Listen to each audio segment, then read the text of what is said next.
வணக்கம். பாருங்கள், இப்போ நேபாளில் எப்படி நடந்திருக்கு பாருங்கள். மக்கள் எப்படி அவதிப்படுறாங்க பாருங்களேன். இது எப்படி சொல்கிறது, நேச்சுரல் கலாமிட்டி.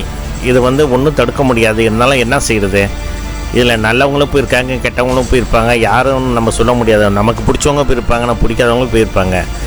ஆனால் பாருங்கள், தமிழ்நாடு பாலிடிக்ஸில் என்ன நடக்குது பாருங்கள்.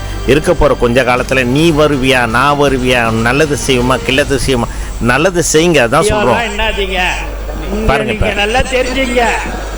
நீங்கள் ஒன்று நல்லா தெரிஞ்சுங்க, உறுப்பினர்லாம் நீங்கள் கொஞ்சம் நல்லாவே தெரிஞ்சுங்க.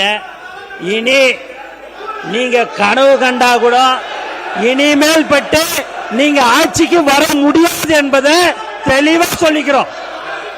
புரியுதுங்களா?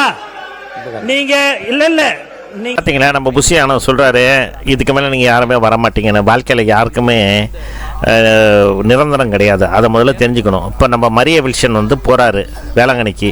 சுனாமி வந்தால் என்ன ஆகும்? சுனாமி எவ்வளோ பேர் செத்தாங்க. அது மாதிரி ஒரு மனிதனுக்கு நிலை கிடையாது. இருக்கிற வரைக்கும் நல்லது செய்யுங்க. அதை விட்டு வாயை வச்சுக்கிட்டு சும்மா இல்லாமல் நண்டு கொடுத்தா அதுவே போய் தானாக போய் வலையில் கொள்கிற மாதிரி அவர் ஒழுங்காக இருக்கிறாரு. யார் வந்தாரோ அவர் சிஎம்மு, அவர் ஒழுங்கு நல்லது செய்யணும். நீங்கள் இருக்கிற கூட இருக்கிற ஆள்லாம் சும்மா இல்லாதெல்லாம் போய் கிளப்பி விட்டு கடைசியில் ஏதோ ஒன்று பண்ணி விட்றாதீங்க. நல்லதை செய்யுங்க, நல்லதே நினைங்க, நல்லதே நடக்கும். புரியுதா? எல்லாம் கெட்ட எண்ணத்தை வச்சுக்காமல் நல்ல எண்ணத்தோடு வாழுங்க. Thank you very much.